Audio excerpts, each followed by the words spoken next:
according to her, it constitutes a threat, and therefore she is reporting it to the NBI so that if anything happens to her, kami daw ang tatanungin. Imbestigahan daw kami. Now, certain media people have reached out to us for a comment. So what we did was we posted our own statement in Luminous, also the same place where she found allegedly saw the original statement made by Attorney Ahmed. So here is our statement, and I would like to read it to you. Undersecretary Claire Castro, as a lawyer, understands or ought to the crimes of grave threats defined in the revised penal code as committed when a person threatens another with the infliction upon the person, honor, or property of the latter or of his family of any wrong amounting to a crime. She is also aware that there is no threat of any sort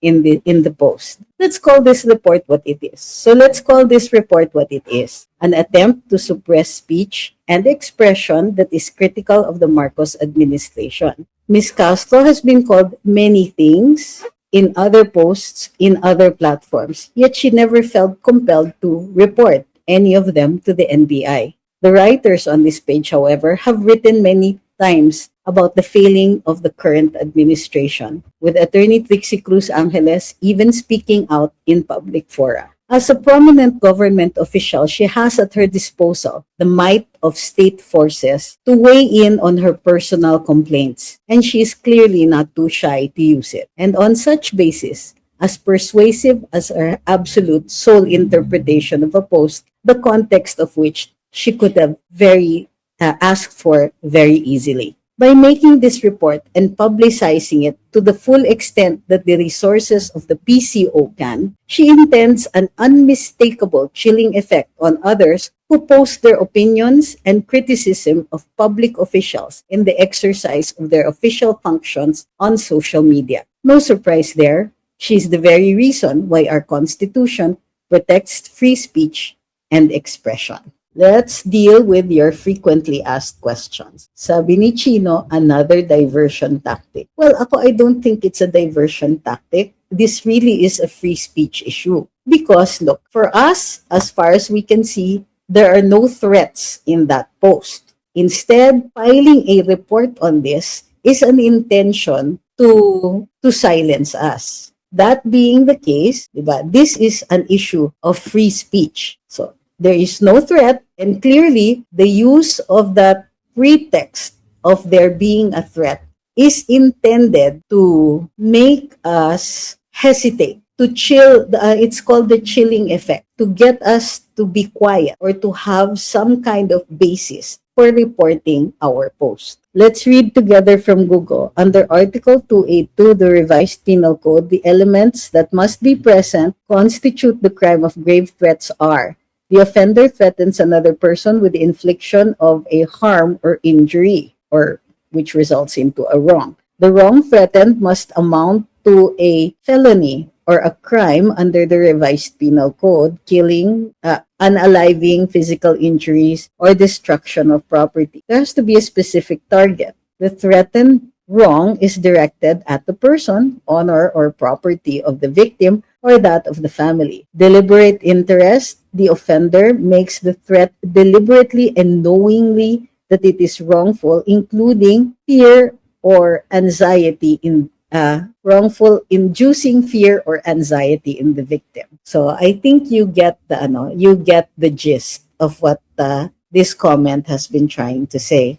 Alright mga kababayan, so ayan po, napakinggan po natin yung live ni Attorney Trixie Angeles, at siya po ay naglabas na po ng statement, no, sa kanyang Facebook account na Luminous, Trixie Angeles ata yun, no, na sinagot niya na po yung mga messages ng mga mainstream media, yung mga media outlet na hinihingi yung kanyang opinion, no, o yung sagot niya patungkol nga po dito sa pagpunta ni Yuse Claire Castro sa NBI upang mag-report ng nasabing insidente kuno dito sa pagpo-post ni Attorney Trixie Angeles at nung isa niyang kasama na si Attorney Ahmed, no, at tila si Attorney Claire Castro ay nababahala dun sa kanyang nabasang post.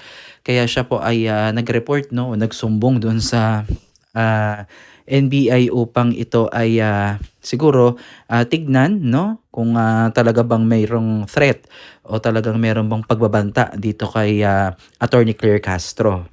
Ngunit yan po ay mariin na pinabulaanan ni Attorney Trixie Angeles, at itong nasabing post niya ay walang ibig sabihin, no, at wala siyang nakikita na isang pagbabanta kay Attorney Claire Castro, no. So ito ay free speech kumbaga dito po sa syempre mga nangyayari po sa ating bansa na mayroon ng mga domino effect, no. So nakakalungkot lang mga kababayan na ito ay nagsimula lamang, no, sa mga korupsyon na talaga naman hanggang sa ngayon ay unti-unting nauungkat yung iba't ibang problema dito po sa ating bansa, at kagaya nga po ngayon na hindi pa rin na-address, no, ng maayos, at marami ang hindi satisfied sa nangyaring ah, kinalabasan kumbaga ng itong flood control scandal, na may mga nakulong nga pero hindi naman yun yung mga inaasahan natin, at alam naman natin na meron pang mga mas matataas o yung mga mastermind na sangkot dito na dapat talagang managot, no. So imagine niyo yan,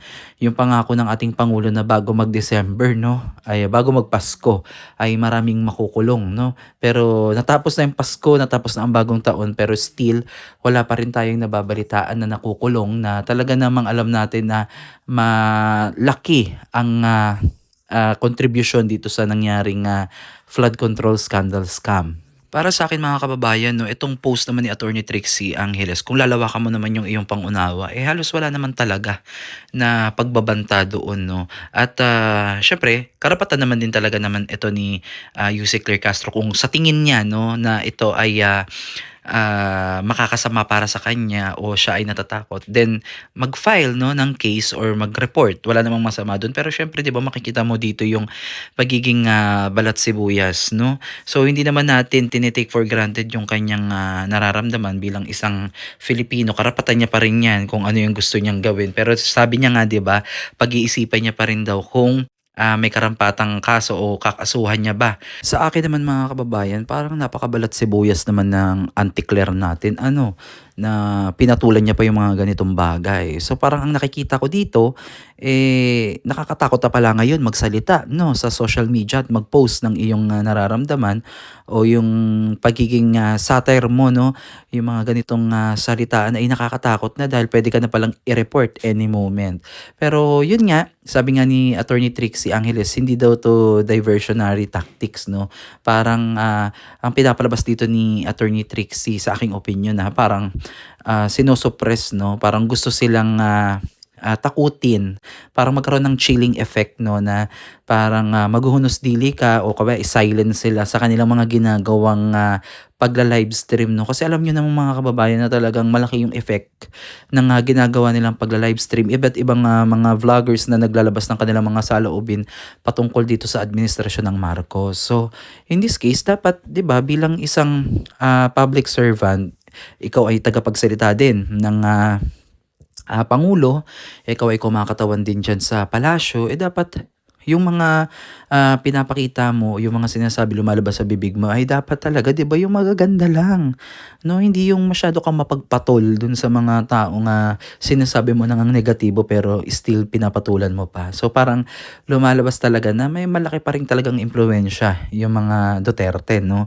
Kasi talagang mapapansin ninyo sa kanyang mga press conference, sa kanyang mga pagsagot, talagang hindi na aalis. Majority sa kanyang mga sagot sa mga interview, tanong sa kanya ng mga reporter, mga media, talagang ano, no, walang araw o walang mga panahon na hindi siya nakapagsalita against sa nakaraang administrasyon. So palaging meron.